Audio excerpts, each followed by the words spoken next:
സ്വാഭാവികമായിട്ടും പരിശോധിക്കാമല്ലോ. ഇതില് നിങ്ങൾ ഉദ്ദേശം എനിക്ക് മനസ്സിലായി. ഇതില് നിങ്ങൾ മനസ്സിലാക്കേണ്ടത്, പത്രക്കാർ പ്രത്യേകിച്ച് എല്ലാവരും മനസ്സിലാക്കേണ്ടത്, ഇടതുപക്ഷ ജനാധിപത്യ മുന്നണി ഗവൺമെന്റും മുന്നണിയും ആശമാരുടെ പക്ഷത്താണ്. ആശമാരുടെ പക്ഷത്ത് എന്ന് മാത്രമല്ല, ഇവിടെ കേരളത്തിൽ ഇപ്പോൾ പ്രവർത്തിച്ചുകൊണ്ടിരിക്കുന്ന കുറച്ച് സ്കീം വർക്കേഴ്സ് ഉണ്ട്. കേന്ദ്ര ഗവൺമെന്റിന്റെ കീഴിലാണ് ഈ സ്കീമെല്ലാം. അതിൽപ്പെടുന്ന ഒരു വിഭാഗമാണ് ആശ. അംഗൻവാടി, ഉച്ചഭക്ഷണം പാകം ചെയ്യുന്നവർ, തൊഴിലുറപ്പ് പദ്ധതിയിൽ ജോലി ചെയ്യുന്നവർ, NHM പ്രവർത്തകർ, ഇതെല്ലാം രാജ്യത്താകെ ചേർന്ന് കഴിഞ്ഞാൽ കോടിക്കണക്കിനാണ് ഈ തൊഴിലാളികൾ. ഈ തൊഴിലാളികൾക്ക് വേണ്ടി ഇപ്പം തൊഴിലുറപ്പ് പദ്ധതി ഇന്ത്യയിൽ നടപ്പിലാക്കിയത് ഇടതുപക്ഷ പാർട്ടികൾ UPA ഗവൺമെന്റിന് പിന്തുണ കൊടുക്കുന്ന സന്ദർഭത്തിലാണ്. അന്ന് മിനിമം പരിപാടി തയ്യാറാക്കുന്നതിൽ മുൻകൈയെടുത്ത് പ്രവർത്തിച്ച ആളാണ് സീതാറാം യെച്ചൂരി എന്ന് അദ്ദേഹത്തിന്റെ മരണശേഷം തുറന്ന് സമ്മതിക്കേണ്ടി വന്നിട്ടുണ്ട്. അതൊരു യാഥാർത്ഥ്യമായിരുന്നു. കോൺഗ്രസ് പറഞ്ഞെന്താ, ഞങ്ങളുടെ ഏറ്റവും അടുത്ത സുഹൃത്തിനെയാണ് നഷ്ടപ്പെട്ടത് എന്നല്ലേ കോൺഗ്രസ് പറഞ്ഞത് ഇന്ത്യയിലെ. അപ്പൊ സീതാറാം യെച്ചൂരി ഉൾപ്പെടെ മുൻകൈയെടുത്ത് രൂപപ്പെടുത്തിയിട്ടുള്ള മിനിമം പരിപാടി, ആ മിനിമം പരിപാടി അടിസ്ഥാനത്തിലുള്ള നിലപാടിന്റെ ഭാഗമാണ് തൊഴിലുറപ്പ്. ദാരിദ്ര്യ ലഘൂകരണത്തെ മുൻനിർത്തി. ഇതാണ് ഇതിന്റെ പഴയകാല ചരിത്രം. എന്നാൽ കേന്ദ്ര ഗവൺമെന്റ് ഈ പദ്ധതി മുന്നോട്ട് വെക്കുമ്പോൾ ഇന്ത്യയിൽ ഇന്ന് തൊഴിലാളികൾക്ക് അനുകൂലമായി ബാധകമായിട്ടുള്ള ഒരു നിയമങ്ങളും ഇവർക്ക് ബാധകമല്ല. തൊഴിലാളി എന്നുള്ള നിലയിൽ അവരും കേന്ദ്ര ഗവൺമെന്റ് അംഗീകരിക്കുന്നില്ല. ഇടതുപക്ഷ ജനാധിപത്യ മുന്നണി ഗവൺമെന്റിനും മുന്നണിക്കും അതല്ല നിലപാട്. ഇവരെ തൊഴിലാളികളായി അംഗീകരിക്കണമെന്നും ഇവരുടെ തൊഴിലിന് അനുസൃതമായിട്ടുള്ള സംരക്ഷണം, തൊഴിൽ നിയമങ്ങൾ ഇവർക്ക് കൂടി ബാധകമാകത്തക്ക നിലയിൽ കേന്ദ്ര ഗവൺമെന്റ് ഇക്കാര്യത്തിൽ നിലപാടുകൾ സ്വീകരിക്കണം. ഇതാണ് ഇടതുപക്ഷ ജനാധിപത്യ മുന്നണി ഗവൺമെന്റ് നിലപാട്.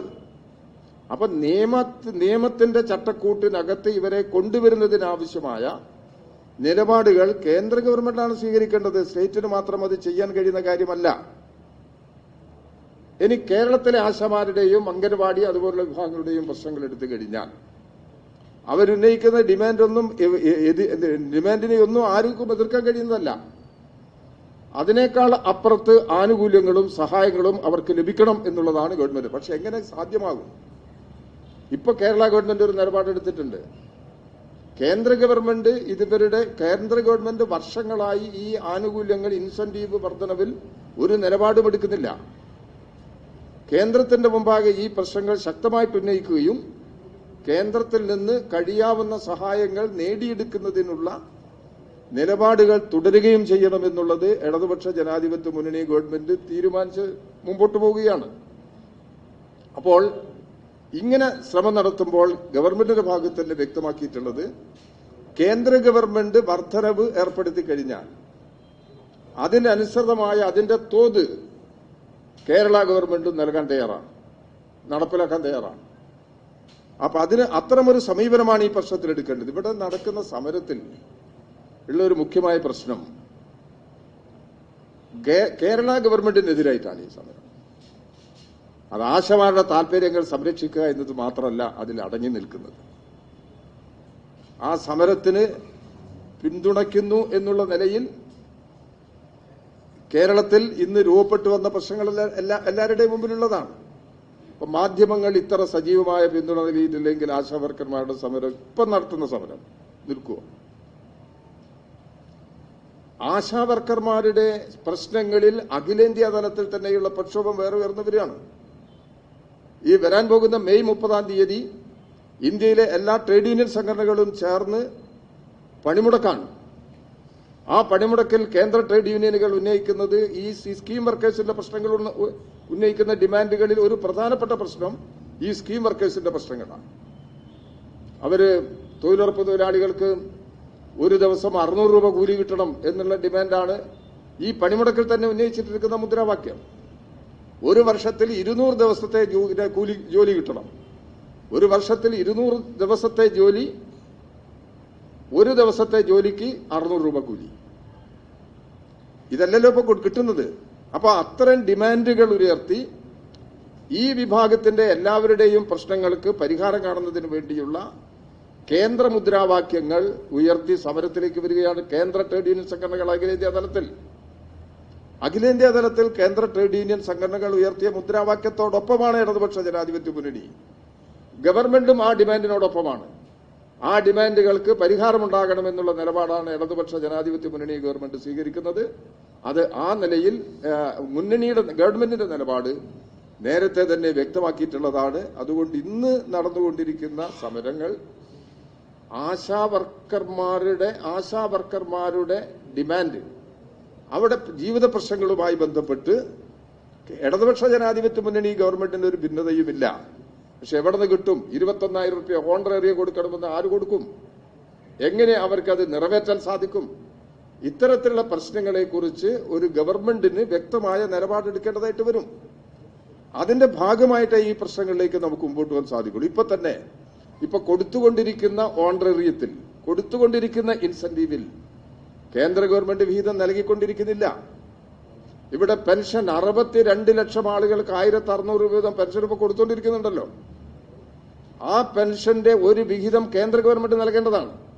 അത് കേന്ദ്ര ഗവൺമെന്റ് നൽകുന്നില്ല. കേന്ദ്ര ഗവൺമെന്റ് നൽകുന്നില്ല എന്നുള്ളത് കൊണ്ട് പെൻഷൻ കൊടുക്കാതിരിക്കാൻ പറ്റുമോ? അതല്ല, ആ ബാധ്യതകളെല്ലാം നിറവേറ്റിക്കൊണ്ടിരിക്കുകയാണ് ഗവൺമെന്റ്. അപ്പൊ ഇത്തരം കാര്യങ്ങളെല്ലാം വെച്ച് കേരളത്തിന്റെ തനത് വരുമാനം വർദ്ധിപ്പിച്ചുകൊണ്ടിരിക്കുകയാണ്. അപ്പൊ വരുമാനത്തിന്റെ മാറ്റത്തിന് അനുസൃതമായി നിലപാടുകൾ ഇവർക്ക് അനുകൂലമായി സ്വീകരിക്കാൻ കഴിയും. അതല്ല, യഥാർത്ഥത്തിൽ ആശാ വർക്കർമാരും സ്കീം വർക്കിന്റെ ഭാഗമായി ജോലി ചെയ്യുന്ന എല്ലാ തൊഴിലാളികളും ഈ യാഥാർത്ഥ്യം പരിഗണിക്കണം. ഇപ്പൊ സെൻട്രൽ ട്രേഡ് യൂണിയൻസ് ഒക്കെ ഈ പ്രശ്നത്തിൽ ശരിയായ നിലപാടെടുക്കുന്നുണ്ടല്ലോ. ഇവിടെയല്ലേ വ്യത്യസ്തമായ നിലപാട് വരുന്നത്. അപ്പോ ഈ കാര്യത്തിൽ ഇടതുപക്ഷ ജനാധിപത്യ മുന്നണി ഗവൺമെന്റിനും മുന്നണിക്കും ഇവരുടെ ആവശ്യങ്ങളോട് അങ്ങേയറ്റത്തെ യോജിപ്പാണുള്ളത്. അതുകൊണ്ട് ഒരിക്കലും നാടിന്റെ ശത്രുക്കളല്ല, അവര് നാടിന്റെ മിത്രങ്ങളാണ്. അവരെ കൂടി ചേർത്ത് നിർത്തി മുമ്പോട്ട് പോവുക എന്നുള്ള നിലപാടാണ് ഗവൺമെന്റിനുള്ളത്. എന്നാൽ ഈ സമരത്തോട് ഞങ്ങൾക്ക് അഭിപ്രായ വ്യത്യാസമുണ്ട്. അത് ആ സമരത്തിന്റെ പിറകിൽ ഉള്ള ചില സീക്കുകൾ. ഒരു ദിവസം നിങ്ങളെ ശ്രദ്ധപ്പെട്ടില്ലേ? ഒരു ദിവസം ഒരു സമരവുമായിട്ട് വന്നിട്ട് അവിടെ ഗേറ്റിൽ സമരം നടന്നുകൊണ്ടിരിക്കുമ്പോൾ കലാപുണ്ടാക്കിയില്ലേ? അത് അവരറിഞ്ഞുകൊണ്ടുള്ള കലാപമല്ലല്ലോ അത്. എന്തിനാ കലാപുണ്ടാക്കിയത്? അത് രാഷ്ട്രീയമാണ് പ്രശ്നം. രാഷ്ട്രീയമായിട്ട് ഇതിനെ ഉപയോഗിച്ച് മുമ്പോട്ട് പോകാൻ ഒരു വിഭാഗം ആളുകൾ ശ്രമിച്ചുകൊണ്ടിരിക്കുകയാണ്. എല്ലാവരും യോജിച്ചു നിന്നുകൊണ്ട് ഈ പ്രശ്നങ്ങൾക്ക് പരിഹാരമുണ്ടാക്കാൻ അവരുടെ ഭാവിക്ക് സഹായകരമായ നിലപാട് സ്വീകരിച്ചു മുമ്പോട്ട് പോവുകയാണ്. യഥാർത്ഥത്തിൽ ആശാവർക്കർമാരുൾപ്പെടെ അവരെ സ്നേഹിക്കുന്ന വിഭാഗം ആളുകൾ അത്തരമൊരു നിലപാടാണ് ഈ കാര്യത്തിൽ സ്വീകരിക്കുന്നത്. ഇത് രാഷ്ട്രീയ ലക്ഷ്യം വെച്ചുകൊണ്ട് മറ്റു വഴികളിലേക്ക് തിരിച്ചുവിടുന്നതിന് വേണ്ടിയുള്ള നീക്കമാണ് ഇപ്പോൾ നടത്തിക്കൊണ്ടിരിക്കുന്നത്.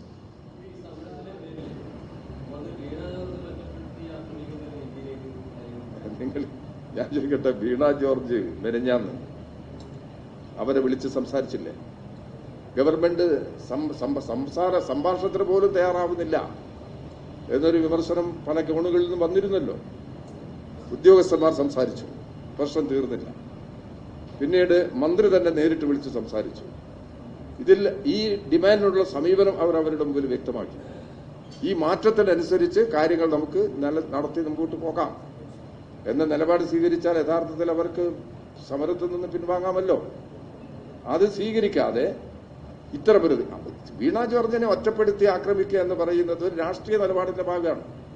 അത് ആ നിലയിലേ ഞങ്ങൾ കാണുന്നുള്ളൂ. അപ്പൊ അതിന് ആ നിലയിൽ തന്നെ നേരിട്ട് നമുക്ക് ഇപ്പൊ വേറൊരു ഉദാഹരണം നിങ്ങൾ ചോദിച്ചിട്ട് ഞാൻ പറയാണ്. അംഗനവാടിക്കാരിപ്പോ സമരം തുടങ്ങിയിട്ടുണ്ടല്ലോ ഒരു വിഭാഗം. അംഗനവാടിക്കാരുടെ പ്രശ്നങ്ങളിൽ ഗവൺമെന്റ് ഈ സമരം ആരംഭിക്കുന്നതിന് മുമ്പ് ചർച്ച നടത്തിയില്ലേ? എല്ലാ ട്രേഡ് യൂണിയൻ സംഘടനകളെയും വിളിച്ച് ചർച്ച നടത്തിയില്ലേ? ചർച്ച നടത്തി എല്ലാ പ്രശ്നങ്ങളും അവർ ആ തീരുമാനത്തിന്റെ ഭാഗമാണ് അംഗൻവാടി ജീവനക്കാരുടെ പെൻഷൻ കുടിശ്ശിക കൊടുത്തു തീർക്കാനുള്ള നിലപാടുകൾ സ്വീകരിച്ചത്. അത് പ്രഖ്യാപിക്കുകയും ചെയ്തല്ലോ. ഈ നിലപാട് സ്വീകരിച്ചപ്പോൾ എല്ലാ സംഘടനകളും യോജിച്ചു നിന്നു. അവസാനം അവരെല്ലാം പങ്കെടുത്ത പ്രതിനിധികളെല്ലാം മന്ത്രിക്ക് ഷെയ്ക്കൻഡ് കൊടുത്ത് അവർ പിരിഞ്ഞുപോയി. പുറത്തു വന്നപ്പോൾ അവിടുത്തെ തീരുമാനത്തിന് വിരുദ്ധമായി INTUC സമരം പ്രഖ്യാപിക്കണം. അതെന്താ ഇതിനർത്ഥം? ഒരു ഡിസ്കഷനിൽ തീരുമാനമെടുത്തു കഴിഞ്ഞാൽ അല്ലെങ്കിൽ ആ തീരുമാനമെടുക്കുന്നതിനുള്ള ഭിന്നത പ്രകടിപ്പിക്കണം. ഭിന്നത പ്രകടിപ്പിക്കാതെ തീരുമാനത്തോടൊപ്പം നിന്ന് തീരുമാനം അംഗീകരിച്ച് പുറത്തു പോയവർ അവർ ഏകപക്ഷീയമായി സമരം പ്രഖ്യാപിക്കുകയാണ്. അത് രാഷ്ട്രീയമല്ലെങ്കിൽ വേറെ എന്താണ് അതിന്റെ കാരണം? ജീവനക്കാരുടെ താല്പര്യങ്ങൾ സംരക്ഷിക്കുക എന്നുള്ളതാണോ? ഇവിടെ അംഗനവാടി ജീവനക്കാരെന്ന് പറയുന്നത് കേരളത്തിൽ ഏകദേശം 64,000-ഓളം ആളുകളുണ്ട്. 25,000-ൽ പരം ആളുകൾ ആശാ വർക്കർമാരാണ്. അവരുടെ പ്രശ്നങ്ങൾ ആകെയാണ് കാണുന്നത്. അത് ഏതെങ്കിലും ഒരു വിഭാഗത്തിന്റെ പ്രശ്നങ്ങൾ വേർതിരിച്ച് കാണുക എന്നുള്ളതല്ല. ആശാ വർക്കർമാർ, ഈ 25,000-ൽ പരം വരുന്ന ആശാ വർക്കർമാരുടെ പ്രശ്നങ്ങൾ ഒന്നാണ്. അത് ആ നിലയിൽ പരിഹരിക്കപ്പെടണം. അംഗൻവാടി ജീവനക്കാരുടെ 64,000 പേരുടെ പ്രശ്നങ്ങൾ ഒന്നാണ്. അത് ആ നിലയിൽ പരിഹരിക്കപ്പെടണം. അതാണ് ഗവൺമെന്റ് സ്വീകരിക്കുന്ന സമീപനം. അതുകൊണ്ട് ഈ വിഷമം അനുഭവിക്കുന്ന ഈ ജീവനക്കാരുടെ പക്ഷത്താണ് ഇടതുപക്ഷ ജനാധിപത്യ മുന്നണി ഗവൺമെന്റ് എന്നുള്ളത് ഇനിയെങ്കിലും അവർ തിരിച്ചറിഞ്ഞ് അവരുടെ ഭാവിക്ക് സുരക്ഷിതത്വമുണ്ടാക്കുന്ന ശരിയായ നിലപാടുകളിലേക്ക് എത്തിച്ചേരുന്നതിന് തയ്യാറാണ്. അത്തരം പ്രശ്നങ്ങളെക്കുറിച്ച് അവർ സംഭാഷണം നടത്താൻ തയ്യാറാണ്. നമുക്ക് ഇനിയും സംഭാഷണം നടത്തി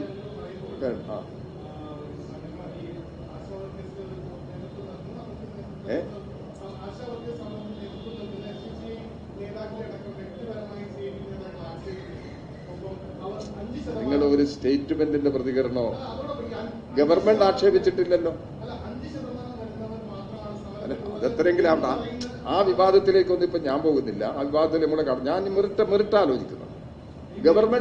ഗവൺമെന്റ് ഇവരെ തള്ളിക്കൊണ്ടുള്ള ഒരു നിലപാട് എടുത്തിട്ടില്ലല്ലോ. ഇടതുപക്ഷ ജനാധിപത്യ മുന്നണിയും ഇവരെ തള്ളിക്കൊണ്ടുള്ള ഒരു നിലപാട് എടുത്തിട്ടില്ല.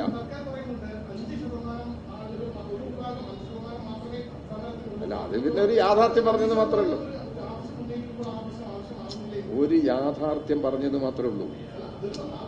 ആശാ വർക്കർമാരുടെ മഹാഭൂരിപക്ഷവും ഇവരെ നിലപാടിനോടൊപ്പം ഇല്ല. നിങ്ങൾ സംഘടനയെക്കാളൊക്കെ ഉപരിയാണ് ഓരോ മേഖലയിലുള്ള ആളുകളുടെ ജീവിത പ്രശ്നങ്ങൾ. ആ ജീവിത പ്രശ്നങ്ങളെല്ലാം ഒന്നാണ്. ഏത് സംഘടനയിൽപ്പെട്ടവരായാലും. ഇനി സംഘടനയിൽ ഇല്ലാത്തവർക്ക് ഈ നാട്ടിൽ ജീവിക്കണ്ടേ? ഒരു സംഘടനയിലും പെടുന്നില്ല. ഒരു സംഘടനയിലും ആളുകൾ അംഗമാവുന്നില്ല. അങ്ങനെയുള്ള ആളുകൾക്കും നമ്മുടെ നാട്ടിൽ ജീവിക്കണ്ടേ? അവർക്ക് കൂടി ജീവിക്കുന്നതിന് സഹായകരമായ അന്തരീക്ഷമല്ലേ ഒരു ഗവൺമെന്റ് ഉണ്ടാക്കേണ്ടത്? ആ നിലപാടിനെ നമ്മൾ എടുക്കുന്നത്. മറ്റേ നിങ്ങൾ ഈ ഒറ്റപ്പെട്ട ചില സ്റ്റേറ്റ്മെന്റിനെ ഉപയോഗപ്പെടുത്തുന്നതിനെ വക്രീകരിക്കേണ്ടതില്ല. അതവരെ നിലപാട്. അതല്ലെങ്കിൽ അതല്ലാന്നവർ പറഞ്ഞോട്ടെ എന്ന്.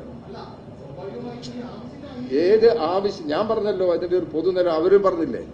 ഇപ്പോൾ കേന്ദ്ര ഗവൺമെന്റ് ഇപ്പോൾ സഹായം ചെയ്യാൻ നേരാണെങ്കിൽ അതിന്റെ വീതം സ്റ്റേറ്റ് കൊടുക്കാമെന്ന് പറയുന്നത് എന്തുണ്ടാ? ശതമാനം നോക്കിയിട്ടാ? അതൊരു മാനുഷികമായ പ്രശ്നം എന്നുള്ള നിലയ്ക്കും ന്യായമായ പ്രശ്നം എന്നുള്ള നിലയ്ക്കുമുള്ള ഒരു സമീപനമാണത്. ആ സമീപനം ഉയർത്തുന്നത് അവര് കഴിഞ്ഞ ദിവസം ചർച്ചയിൽ വിളിച്ചിട്ട് അവരുടെ എല്ലാ പ്രശ്നങ്ങളോടും അവർ പ്രതികരിച്ചില്ലേ? എന്തിനാ അവര് തെറ്റിപ്പിരിഞ്ഞു പോയത്?